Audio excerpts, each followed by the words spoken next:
This is the Bahamas Tonight, the Northern Edition. Good evening. I'm Sabrina Brown. Thank you for joining us. The nation's leader announcing the government's latest efforts to address the pending expiration of a vital agreement made between the government and the Grand Bahama Port Authority. It is hoped that this move to secure a comprehensive set of new arrangements will spur economic development in the nation's second city. A press conference was held this morning at the Grand Lucayan Resort. Joan Davis-Roll was there. An historic announcement coming from the nation's leader, the Prime Minister, the Right Honorable Perry Christie, as the island of Grand Bahama is said to be on the precipice of a new era.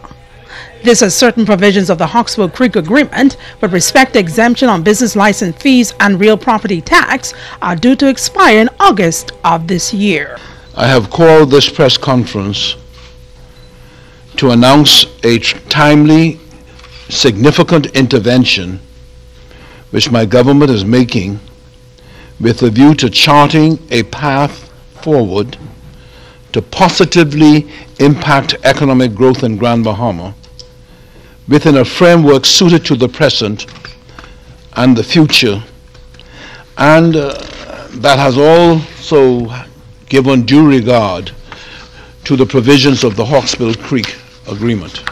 He further announced a group of movers and shakers who have been appointed to a special committee mandated to not only review and make recommendations with respect to the expiration of certain provisions of the Hawksbill Creek Agreement, but other appropriate measures to promote and sustain economic growth here on this northern island. The committee is comprised of the following persons: Dr. Marcus Bethel, Chairman; Mr. Maurice Moore, former Member of Parliament, former Cabinet Minister; Subaltern Bethel; Mr. James Smith; Mr. Kevin Seymour, President of the Grand Bahama Chamber of Commerce; and Ms. Cassietta McIntosh. A highlight of the Prime Minister's presentation coming when he announced that there's a renewed interest by investors to purchase the Grand Bahama Port Authority. In the aftermath of the demise of Sir Jack Hayward, and obviously the demise of Mr. Edward St. George,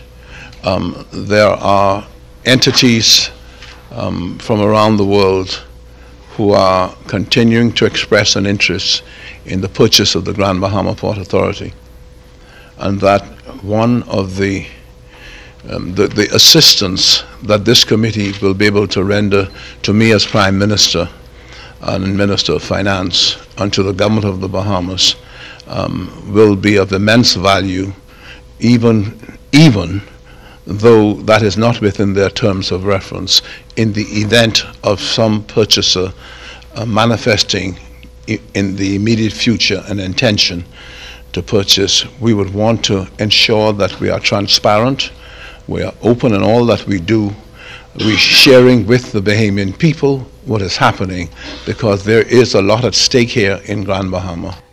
Joan Davis-Roll, ZNS Network News. Now, prior to that announcement, the nation's chief was the featured speaker at the 17th Annual Business Outlook Conference. This year's theme, Securing Our Grand Bahama Through Planning, Partnership, and Productivity. Megan Shepard has that story. People with extraordinary talent on this island. Prime Minister, the Right Honorable Perry Christie, addressing the business community on Grand Bahama Thursday morning at the Grand Lucayan Convention Center. The nation's leader reassuring attendees that despite the naysayers, the island's economy is indeed on the upswing and that investor confidence, both local and international, is growing. The Prime Minister notes that just last week, a major announcement was made that will revamp the island's entertainment center. On Monday last, when the announcement was made of the $5.5 million acquisition of Freeport's premier commercial and retail center, Port Lucayan Marketplace, by United Kingdom businessman Peter Hunt and his partners, and they have obviously their plans to upgrade the marketplace, but also the kind of purchaser whose vision does not stop at owning this shopping complex, but who will, in fact, I am satisfied, use that as a platform. The Prime Minister also noting that 2 hotels that were once booming but left unoccupied and deteriorating for years are now on the market for sale. He is offering assurance that a deal could be reached soon. The owner of the Xanadu Hotel is in the initial stages of closing on the sale and redevelopment of this historic 188-room resort and marina. This will add valuable luxury inventory to the product offering. Investors are also showing interest in the purchase and redevelopment of the Royal Oasis, which, if concluded, will certainly breathe new life into the city of Freeport. I should tell you from an internal point of view, I told O.B. Wilshcombe, I'll bring the crown and put it on your head myself, you see, for something of that kind. But there you are. There are people who know the property who have expressed this interest, so we shall see what we shall see. He adds that initiatives are also in motion to attract investor interest in the acquisition and redevelopment of the former Ginn holdings. Now, despite these positive prospects, the nation's leader says the island is still not of the proverbial woods as yet. The largest resort owner in Grand Bahama, Hutchison, is still not realizing a profit, and together with the government continues to subsidize the operation of both their resort and the casino. Hutchison and the government are in critical discussions to find an early, sustainable and viable solution so as to keep these properties operational. As the island continues its trek to economic growth and reclaiming its glory days, the nation's leader says more work must be done. In Grand Bahama, we must resolutely tackle issues of cost, productivity, flexible and competitive yet fair industrial agreements, addition of new inventory, product enhancement, better airfares, lower aviation fuel and handling charges, better airport facilities for non-U.S. flights, lower electricity costs, penetration of new markets, etc. All of these things we must address collectively.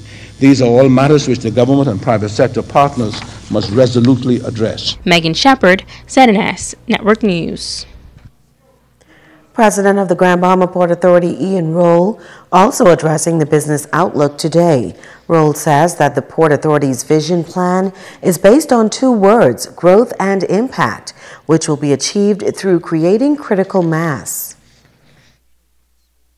The two areas of focus would be on the further development of the cruise and tourism industry and to increase the number of permanent residents on the island. The cruise passenger throughput for 2014 was some 1.4 million persons.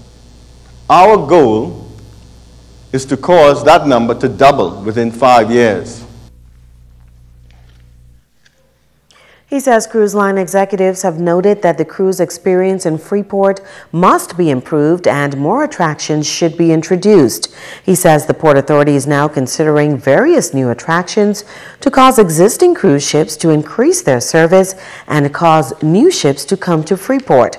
Grand Bahama's population stands around 55,000, and Roll hopes this number will increase by 10,000 within the next 10 years.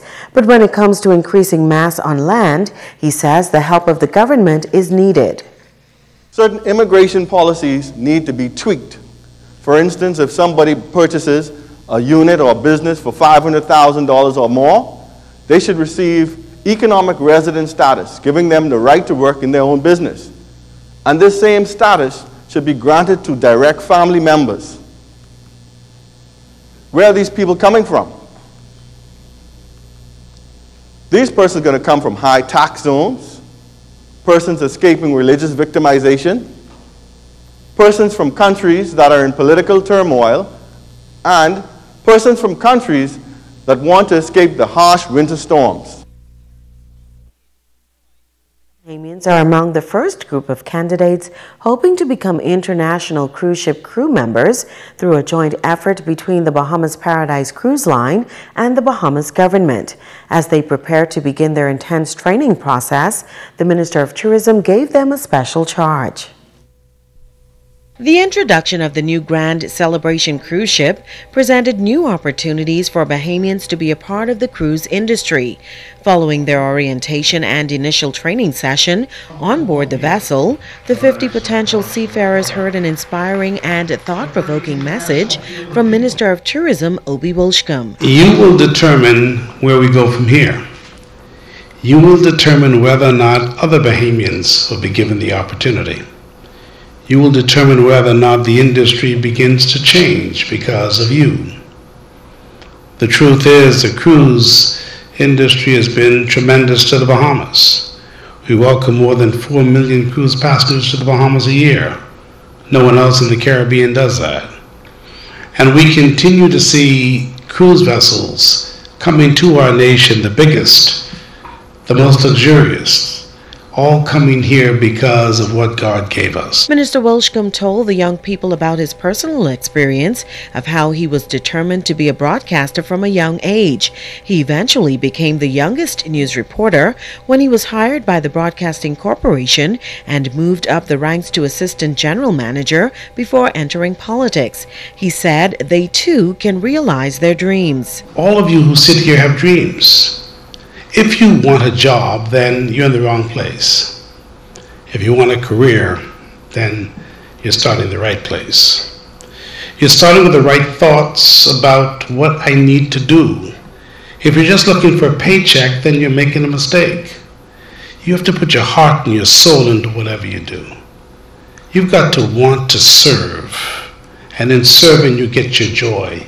You get your life. You get your appreciation for the qualities, for the talent God gave us. He said the Bahamas has regained its prominence in the tourism industry and is now one of the leaders worldwide, having welcomed some 6.3 million tourists to these islands in 2014. He admonished the candidates to do their part to ensure the Bahamas remains on top. We're leading again because we believed that we could do it, and we went out and we made it happen.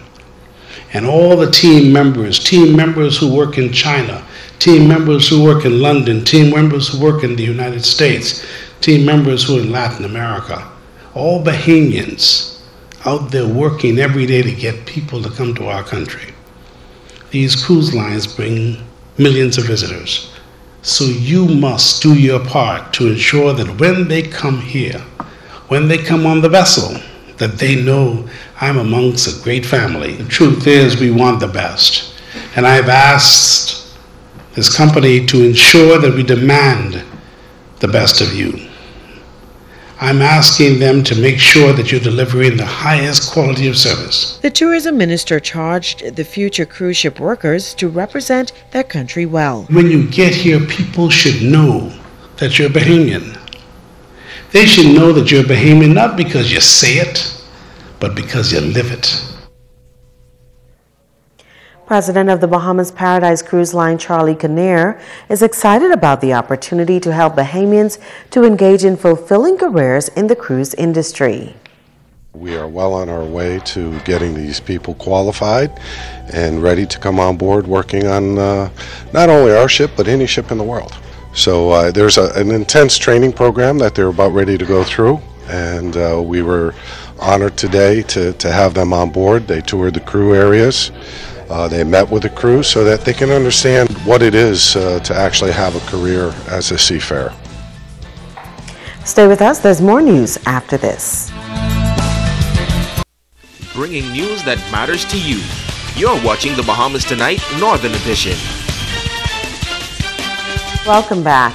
Tomorrow will be observed as World Day of Prayer. It is an annual celebration where women from various countries assemble on the same day to offer prayers. Each year, the worship service has a special theme.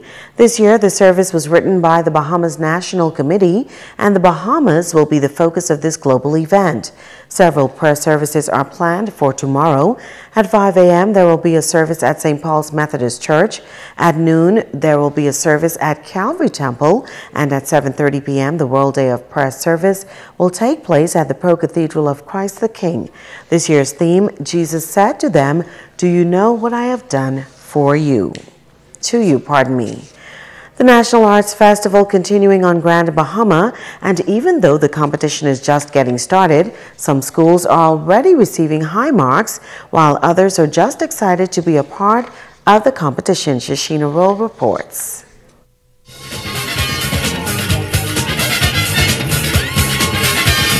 As competition continues at the National Arts Festival, these cute faces from Sunland Baptist Academy can't help but show their excitement as they captured second prize for the primary school grades 1 and 2 division in choral speaking. And though there may be orchestras that sound a little better, with their fancy, shiny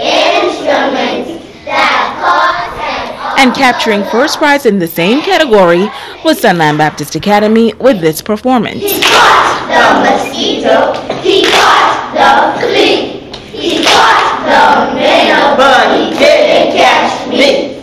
Also taking part was Tabernacle Baptist Academy, who showcased awesome talent in the male a cappella category for 8 persons and under.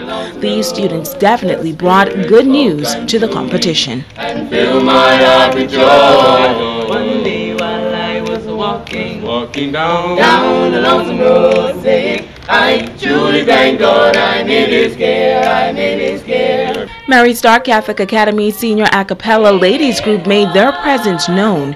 They gave a delightful, soothing performance. You are the source of my strength. Yes, you are. You are the strength. Teachers say the groups worked hard and they are pleased that they gave their very best. Educators say these performances prove that our children can compete with anyone in the world when it comes to the arts. I truly thank God. I truly thank God I did it.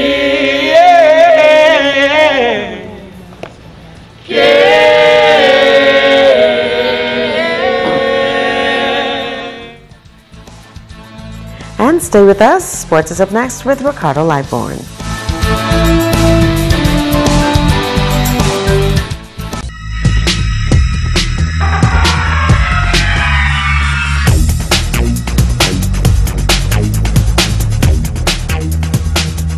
Thomas A. Robinson Stadium, the venue for the 2015 National High School Track and Field Championships. I'm Ricardo Lightborn, and boy, is it a day to be remembered. It's the first day of competition, and it got off to somewhat of a slow start, but the bottom line is the heats of the 100 meters and the 400 meters to be completed. Those finals are going to be run later on tonight. Now, in the field events today, they had the pole vault, shot put, javelin, long jump, you name it. It's for the under 14s, 16s, 18s, and boys and girls. It's all been a long day for these athletes, but guess what? Tonight is going to be even better. Well, let me tell you that tennis in the country is on the upswing. In Grand Bahama, new tennis courts. John Davis Rowe reports tonight that they're making some positive strides as far as this sport, and in Grand Bahama, it's been taken on a new ride. The pool of junior tennis players on Grand Bahama expected to expand as the game of tennis is now being offered to students at various local institutions.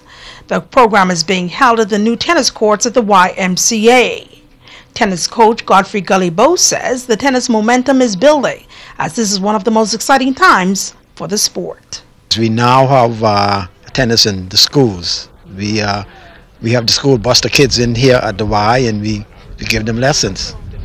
So we hope that in a couple of years we will see a few more junior tennis players developing.